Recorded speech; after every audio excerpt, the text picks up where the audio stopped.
Hey everyone, Rob here from Gunfather Milsim, and today we're going to go over airsoft grenades.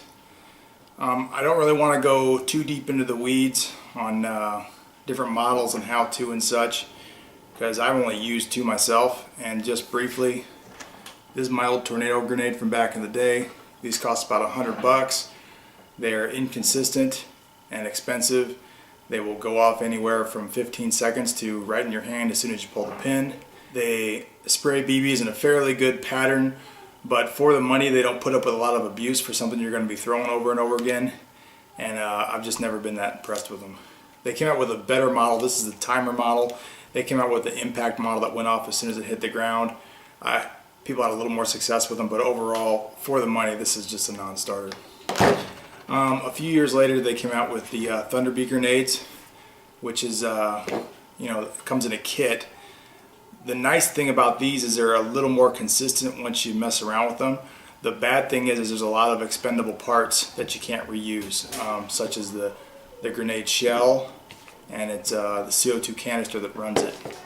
But briefly, how it works is when you get the kit, it comes with a cylinder like that. The CO2 canister goes in that cylinder, in the actual top of it, and this is what you're going to reuse, and including this in the cylinder is what you're going to reuse. There's a pin in there. Now basically you're going to screw your cylinder with your CO2 cartridge into this, and you're going to pull back this right here. And I'm not going to do it because it's probably going to go off and I'm going to demo it later. But basically you pull this back, you put a pin in here, then you put in your shell like this. When you pull the pin, a little hammer comes down, it pops the top of the CO2 cartridge in there, which causes CO2 gas to expand into the shell. Once it expands enough, it's going to explode. Okay. Some guys put BBs in here and they fire out with a pretty good pattern. I don't really mess with the BBs too much. I tried it a few times. Some guys put like baby powder and stuff in here, so it makes a cloud of smoke, and that's cool too. I just run them regular. Just the sound alone. When they do go off, they give off about 165 decibels, which is extremely loud, especially indoors. And it's actually comparable to a real flashbang. Those are about 175 decibels. So pretty impressed with that. Definitely rattles people's cages when it goes off. The main problem I had with it when I first got it is that it's a little inconsistent with when it goes off. When you first get them, this is a solid cylinder. And when you throw it out there, it goes off after 12 to 15 seconds, which is an extremely long detonation time. It's kind of unusable. So I looked online, found you can kind of drill a little hole in the casing here, and then you can increase that time significantly. Now the first time I did it, I drilled a hole that was too big, and it went off after about a half second, which is just out of my hand. That's a non-starter. So the second time, got a different cylinder, a used one, and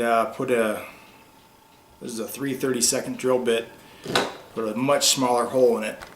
Now it goes off after about 1.5 to 2 seconds, which is pretty much what I wanted. I want it to be, as soon as it hits the ground, it more or less goes bang. I don't want people in the room I'm throwing it into to have time to think about it and get the hell out of the way.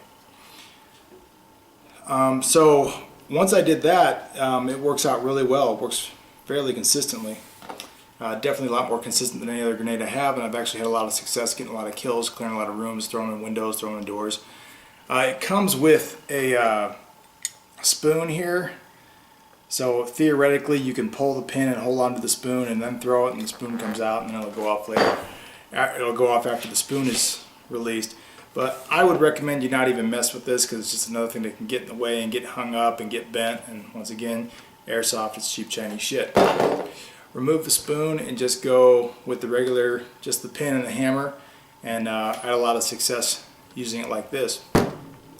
My advice when you're setting up your grenades in your rig is, one, have a good solid pouch that's usually just, you want more than Velcro.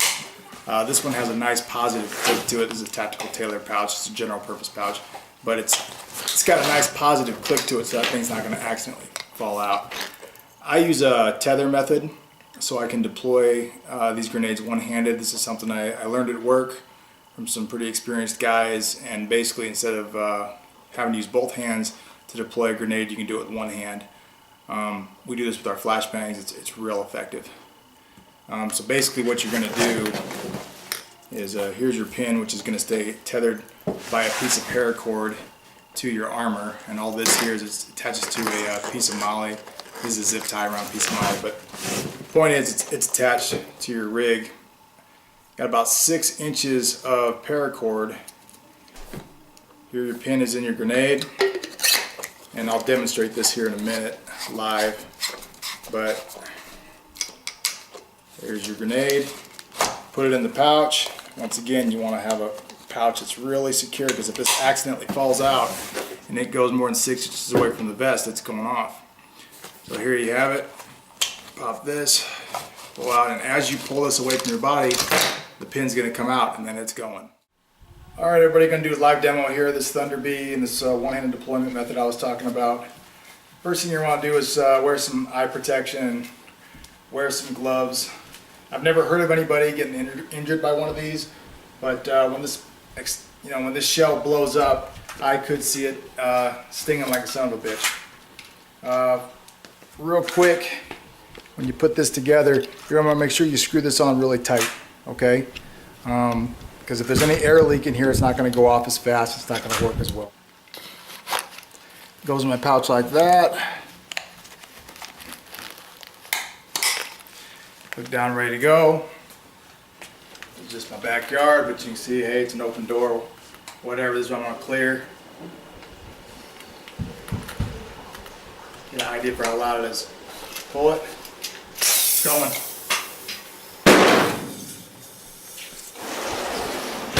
All right. Got about a 1.5 second explosion, which is what it usually does, which is exactly how I want it to work. You can see here, the bottom part of the canister blew off. Show you what's recoverable. Throw that away. This is what you're going to reuse. Unscrew the top here. There's my CO2 cartridge. Throw that away. New CO2 cartridge. Put the pin back in. Put a new shell on it, and you're good to go. That's about all I have on airsoft grenades. I recently used these at in the MAC in Lawson, Missouri. It's a big old decommissioned military base with like 10 buildings, and it's a great CQB arena. It's a great mount field, and they got a lot of junk and cars around. They've I haven't played there in like 2 years. They made a bunch of improvements, made it far superior field than it was 2 years ago. I highly recommend it. But if you're going to go on any sort of CQB, building to building environment, definitely you're going to want to have at least one of these. Makes a big difference.